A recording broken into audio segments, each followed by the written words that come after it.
see if we can get this mic situated. Good morning. I want to appreciate the opportunity to be up here to present a message from God's Word this morning. I appreciate the visitors for all being here. I've seen a few of you. It's nice to see y'all. I appreciate having some of my friends here to hear me this morning. I feel bad for y'all because you have to hear me if you didn't plan on coming to hear me, but it'll be all right. I have a special appreciation, and my family will laugh at this, for keeping things simple. Don't like to overthink things. I like keeping things simple and applying them to a broad amount of people. So that's kind of what we're going to go through this morning. One of these sermons is something that hopefully everybody can take something from, use it in their lives to better serve God to the best of our ability. This morning, we're going to be looking at a few things that I think Christians, sometimes struggle with, whether it's on different levels of they're okay with looking at these sins and they're sometimes okay with having them in their lives, or maybe they don't realize they're committing these sins. Ever since, Moses came down from Mount Sinai and they had the 10 Commandments, they had the law that God gave them. Christians, people that follow God kind of have been trying to wheel and deal a little bit, trying to stretch it, trying, whatever they can to push that limit, that's okay. And we do that today, we look at murder, killing somebody. Oh, that's terrible. If it's a capital offense in the United States, then it's probably a pretty bad sin altogether. So we look at that, and that's one of the worst sins, cheating on your wife. That's just one of the worst sins that you can do. But when we draw the line at those are just terrible sins, that means that on some level, there's a little bit less sins that we're okay with. So we're going to be looking at those this morning. I'm going to give a note. I'm going to mispronounce a lot of words. I tried to be smart and put Hebrew and Greek definitions, so I'm going to apologize for all the mispronunciation. But we'll jump into it. The first one we're going to look at this morning is gluttony. Gluttony, the Hebrew word for this one is zolal, means to shake in the wind, to quake, figuratively to be loose morally or worthless. The sin of gluttony, when we hear it, our mind specifically goes to food or drink or whatever it is. But it's about a lot more than that. I appreciate the prayer and the songs this morning. And one of the songs, Pure in Heart, is one of my favorite songs. I love that song. And most all of these we're going to be looking at this morning is a matter of the heart. All of these sins is a matter of the heart, our mindset, our thoughts, our actions, what we're deciding to do. Excessive food and drinks is normally the culprit, but they're not the only ones. This sin is about the attitude of overindulgence, to not have our mindset, not have a limit for ourselves. All of these things could be considered, watching movies all weekend, just going through and, Netflix binging, or sitting on the couch just snacking, eating chips the whole time, being lazy, not doing what we're supposed to do, whatever it is. There's a reason that, Thanksgiving and Christmas, those holidays are only one time a year. Our bodies, our souls, we're not meant to sit there and overeat, overindulge. All these different things, just sit there and keep stuff on our face. We're not meant to do that all the time. Our body is a temple. We have to take care of it. 1 Corinthians 6, verses 19 and 20. Or do you not know that the body is a temple of the Holy Spirit who is in you, from whom God, and you are not your own? You were bought at a price, therefore glorify your God in your own body and your spirit, which are God's. We're told in Proverbs 23:21 that the drunkard and the glutton will come to poverty and slumber with clothes a man with rags. Like I said, this is about so much more than just eating and drinking. If we're sitting there and we're lazy, we're not doing what we're told to do. The Bible tells us to be workers, be doers, go about our lives. Whatever we do it to the best of our ability. Whatever your hand finds to do it with all your might. That's what we're told to do. We're blessed in this life by God in so many ways that we often overlook a lot of them. And one of them that I think we tend to overlook a lot is our bodies. God blessed us with our bodies, and we're supposed to take care of them. We're supposed to do everything that we can to treat them the right way. I'm not saying it's bad to eat dessert. Take a look at me, I love to eat. It's not bad to eat dessert. It's not bad to relax, sit there, watch TV on the couch, recliner, in bed, whatever it is, or sleep in. Those things aren't bad. But it's when we take those things so far that we allow our relationship with God to be hindered. We go out, we party Friday night, Saturday night, we have our friends over, we go to a concert, whatever it is. And Friday night, Saturday night, we had a great time, but then we wake up Sunday morning, I'm too tired. I went too far Saturday to where I can't worship God Sunday, so I'm just going to stay home and go watch the live stream. Or, I'm not feeling too great, I'm going to sleep in and I'll go to church that night. Something like that. We have to do our best in everything that we do to worship God to the best of our ability, to keep our relationship number one in our lives with Him. The next one we're going to look at is lust and pornography. And this is one that you might think that, hey, a lot of people, they struggle with this one. And you'd be right. They do. The first word, lust. The Greek word for lust, one of them is epithumio. It means to set our heart upon, that is, long for, rightfully or otherwise. I want to take a side note here for a second. So many of these sins, they are sins. There's negative context, negative connotation with these things. Lust, there is a rightful way to lust. If you are in a marriage relationship, you have the husband, you have the wife, there is supposed to be lust for each other. You're supposed to have that in that relationship. That's the whole point of marriage. Have that relationship, the husband wants the wife wants the husband, whatever it is. That's the rightful way to lust. But the second that we turn our eyes away from that marriage relationship and, break that bond that we have, that's when we run into the problem. So lust can be right or incorrect, whichever way you look at it. Porneu, however you say it, the act of harlot, that is literally indulge in unlawful lust of either sex or figuratively practice idolatry, commit fornication. One could very easily make the argument that today in our society, in our culture, in the United States of America, every single person who watches TV, we have a problem with pornography. I mean, watch commercials for 2 minutes. You'll see something you probably don't need to see. All websites out in the world, 1/3 of them are pornographic in nature. 1/3 of them on the entire world. So if we sit there and we realize, okay, watch commercials, 1/3 of the websites out there deal with this problem, there's probably somebody around us statistically that's dealing with this. And as the old saying goes, love gives, lust takes away.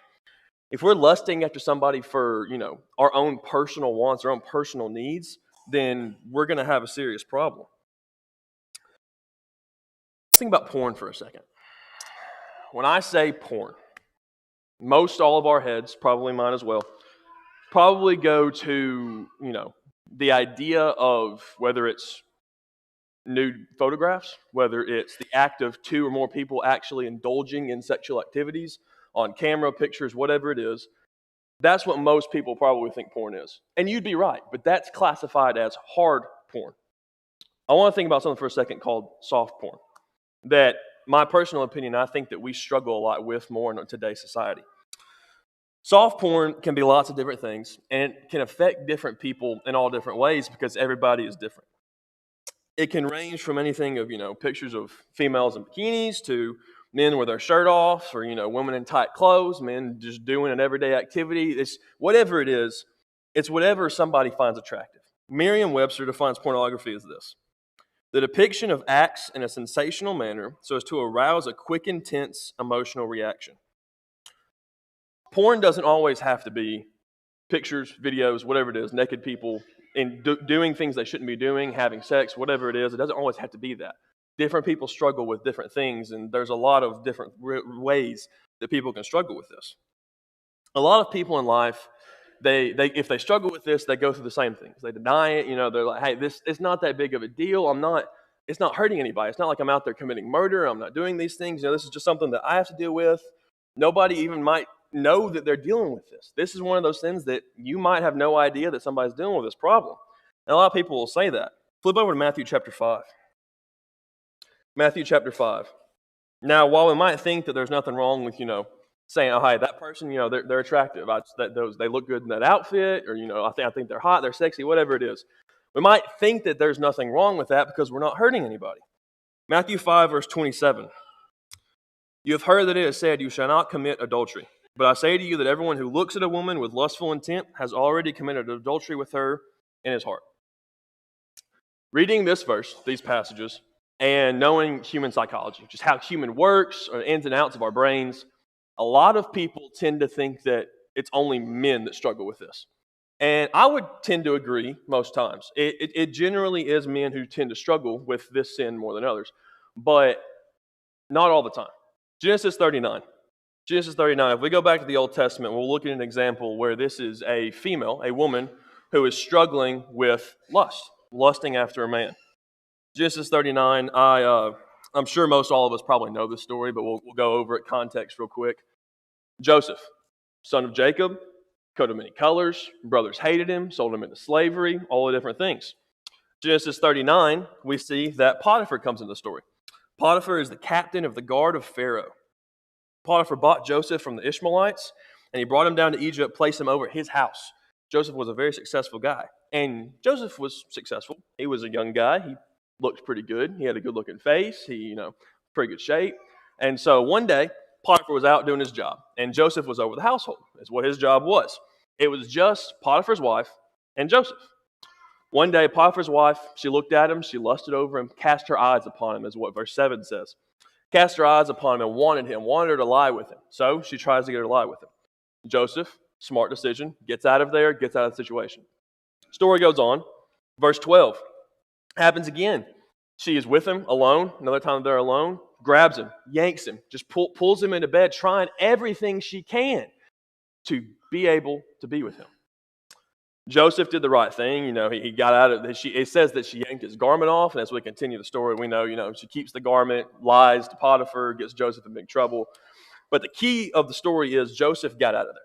He did everything he could to get out of that situation, and that's what we have to do today. Whether it's, we're starting to look at a website we don't need to be looking at, or we're watching TV, watching a movie, and, sex scenes pop up, whatever it is. Whatever situation we have, get out of it. Do what you have to do. Do your best to be able to serve God. Get out of that situation where we won't be tempted. Pride. The Greek word, huperophenia, however you say that, literally means haughtiness. Merriam-Webster defines haughtiness as this: blatantly and disdainfully proud, having or showing an attitude of superiority and contempt for people or things perceived to be inferior. Thinking too much of oneself is a sin that, in today's terms, doesn't even bother people anymore. I mean, we're told to be proud, be proud of ourselves, told to have, it's just called high self-esteem, high self-confidence. You go in there and you know that you can get the job done, high self-confidence, do what you need to do. That's what we're told to do. People tell us to do that all around. God tells us otherwise. Everything we do in this life needs to glorify God, not glorify ourselves. End of story. Everything we do needs to glorify God. One of the worst kinds of pride that I think that we struggle with in Christian societies is false humility. Moping around all the time, saying, look at how not proud I am. Look at how could I be proud? I'm so humble. I have all of these problems. These are my problems. How could I be proud since I have all of these things wrong with me? Everything that we need to do, be focused to God. It's that self hyper humility, whatever you want to call it. It's still hyper focused on self and not God, and it's going to rob us just as quick as regular pride will. Pride's a terrible thing that a lot of people struggle with. It's human nature to care about ourselves. It's how we're made. Care about ourselves, put ourselves above others. God tells us not to. God tells us put others above ourselves. Mark chapter 7. If you'll open up there. Starting in verse 14, Jesus starts talking about what defiles a person. What in life defiles a person, makes them who they are. We'll start reading in verse 17. When he entered a house away from the crowd, his disciples asked him concerning the parable. So he said to them, "Are you thus without understanding also? Do you not perceive that whatever enters a man from outside cannot defile him? Because it does not enter his heart, but his stomach, and is eliminated, thus purifying all foods." And he said, "What comes out of a man, that defiles a man. For from within, out of the heart of men, proceed evil thoughts, adulteries, fornications, murders, thefts, covetousness, wickedness, deceit, lewdness, an evil eye, blasphemy, pride, foolishness. All these evil things come from within and defile a man." It's our hearts. Purify my heart, O God. Pure in heart. That's where our problems start. That's what's going to defile us, according to Mark chapter 7. How we feel, how we act, what we do, where our thoughts are, what we say, all of these things, that's what defines us, that's what defiles us. If we have a terrible attitude, get mad all the time, let our emotions control us, then we're going to have a problem. Only care about ourselves, get jealous, want something else, look at somebody in the wrong way, we're going to have problems. These verses that we just read list a bunch of sins that we struggle with as humans, as Christians. That's how it works. I don't know about y'all, but I don't necessarily want to be associated with anything on this list. We have to make it a priority in our lives to be conscious, to always put God first, look to God in everything we do. My parents are going to laugh. I always hated this growing up. And, don't tell them they were right now that I'm older, but they were right. So growing up, my parents always said whenever something bad happened, whenever it was a temptation, I was really angry, I was upset, I was trying to lash out, whatever it was, they say, stop, that's the devil trying to get you. And if you're a kid and you're really mad about something and you're trying to rant to your parents, whatever it is, and they just say, stop, that's the devil, what are you supposed to do? I used to get so mad. But they were right. I mean, that's what the devil does. He's trying to get us all the time. 1 Peter 5 tells us, he's a roaring lion out there waiting to devour us, doing everything that he can to get to us. Cause that separation between us and God, because that's what sin is in our lives. It's a separation between us and God. Everything he can do, he's going to do it. If we practice self-control, have the right mindsets, look to God in everything we do, put God first, set our wants, our wishes aside, put God's wants and wishes first, we're going to be fine. Whether it's pride, lust, gluttony, whatever sin you want to put in that list, fill in the blank, put God first. End of day, that's what's going to matter. Murder. Greek word is phonio, however you say it. Kill, do murder, slay. That one's pretty simple, a definition. We all know that one. Go ahead and flip to Matthew chapter 5. Matthew chapter 5, Sermon on the Mount. There's a lot more to murder than we think. This section is one that a lot of people struggle with.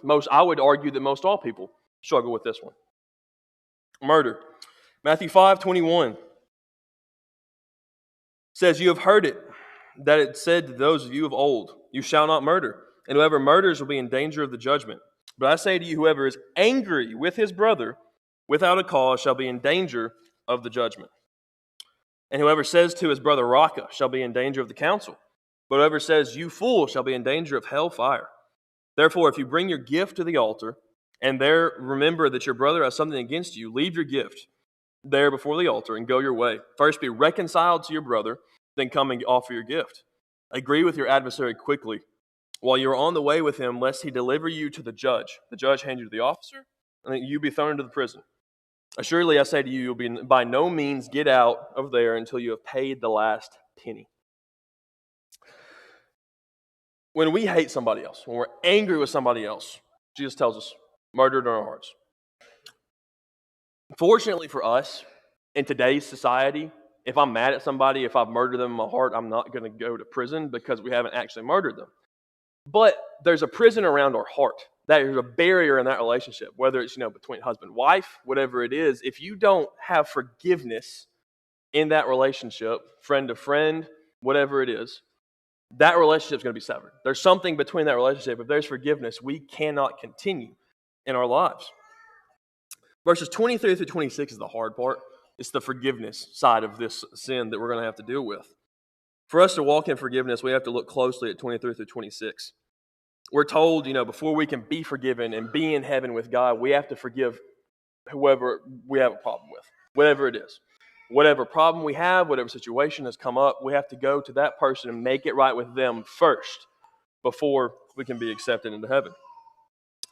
Something I want to make clear about all of the sins that we've looked at this morning is there's a way to beat all of these sins, I guess you said. There's a way to not deal with these sins, and that's self-control.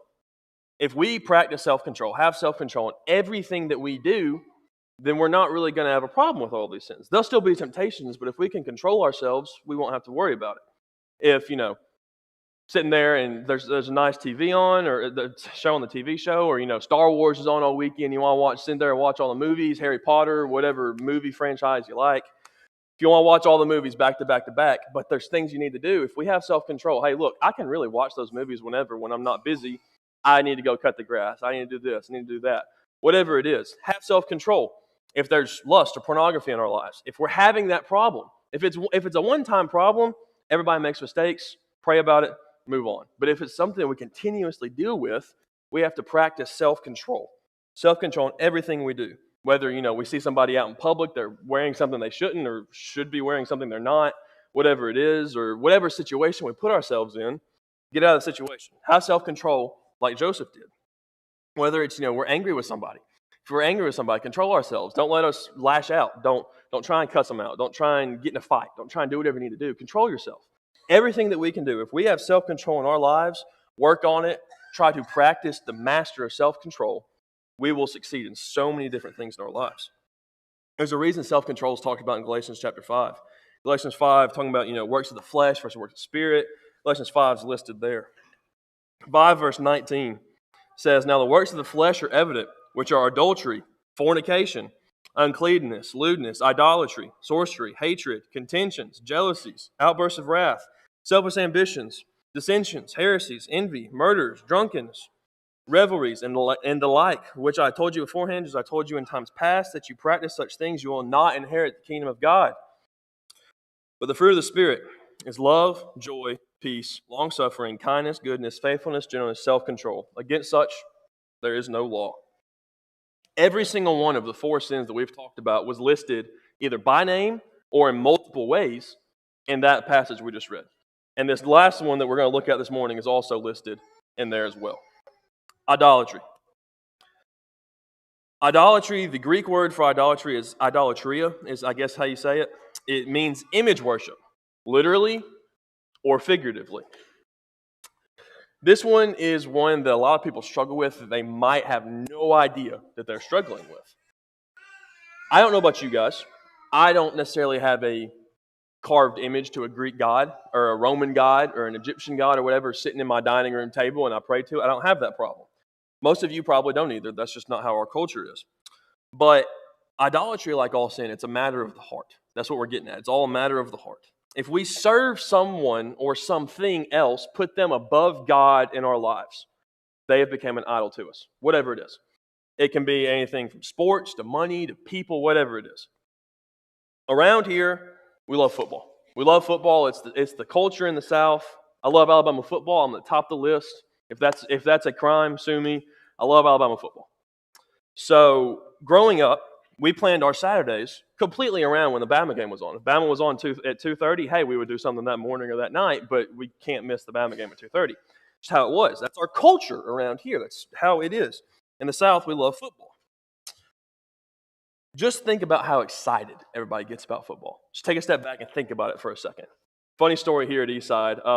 I'm not sure how much y'all know about college football or college football playoffs, but there's a committee that comes together. A bunch of people talk about the different things, and they pick the final 4 teams that play for the championship. And normally there's a few teams that stand out, pretty obvious choices. Well, this past year, nobody had any idea if Alabama was going to get chosen. And I see a couple smiles in the auditorium. You're going to get a laugh out of this. But there was a group of us over in this corner that we had no idea. So the committee was choosing what teams were going to be in. And that show was on from like 11 to 12, and they were making the decision by 11:30. So church normally gets out about 11:15 or so if Mr. Steve doesn't talk too long. And so we got out about 11:10, 11:15. 11:20, they make the final announcement. So all of us Alabama fans, we're gathered in this corner. I'm not going to say names, but somebody pulled their phone out. We were watching the show, and we had no idea what was going to happen. We're all so excited. We're sitting there talking about it, everything. When Alabama finally got picked, all started freaking out, jumping up and down, screaming, high-fiving, hugging. We were so excited. Everybody else in the auditorium was laughing at us, probably Auburn fans scattered around. Yes, I'm throwing shade, by the way. Anyways, so we got so excited about Alabama getting picked to be in the college football playoffs. We were so excited that joy came over us. Do we ever get excited about God in that way? Do we ever just have that joy just bursting forth? I'm so excited for whatever it is. Something about God that we get so excited. We're high-fiving, jumping up and down. That's just great. Do we ever have that kind of self-reward for ourselves?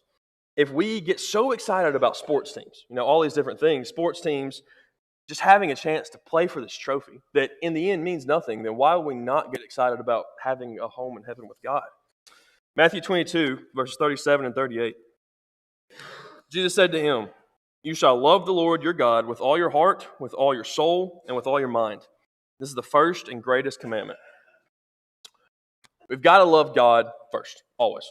Always have God first in our lives, period, end of story. I'm not saying that it's wrong to care about and be passionate about certain things in lives. That's great. We're told to do that.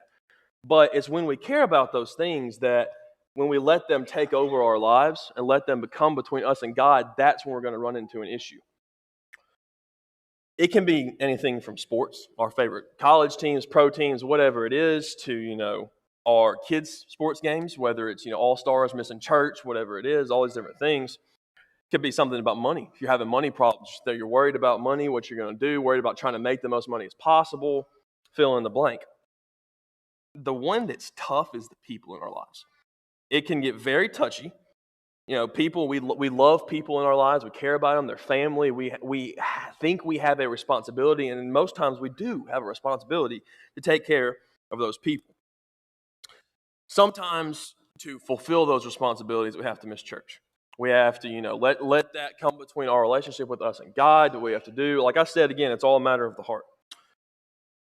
Family, loved ones, best friends, whatever it is, if we let those people determine our relationship with God, let them, their actions, what they choose to do, whether it's health problems, whether they're just choosing to live their lives wrong, fill in the blank. If we let those people affect our actions, affect our relationship with God, they're an idol. It's just plain and simple. If we put them above God in our lives, they're an idol. And we can't have that. And it gets very touchy because emotions get involved and all these different things, because we love these people. We care about them. That's great. Sometimes that person that we're having problems with, whether it's we feel like we need to miss church to go check on them, or there's maybe that they're living lives the wrong way and they kind of pull us away from God, whatever it is. If we let that person affect us, we're going to be in serious trouble. Sometimes that person can fend for themselves. If it's a family member who is sick, or someone that you don't, they're having a really, really bad day, you don't feel like you can leave them. In reality, for an hour and a half, if they live, close to church building, an emergency, you call them, but probably you can still get to church. I'm not saying all the time, but probably you can still get to church. Whatever it is, that person can probably fend for themselves long enough to where you can still have that relationship with God. And it's important that you make that known. Make it known that, hey, look, I love you. You're super important to me.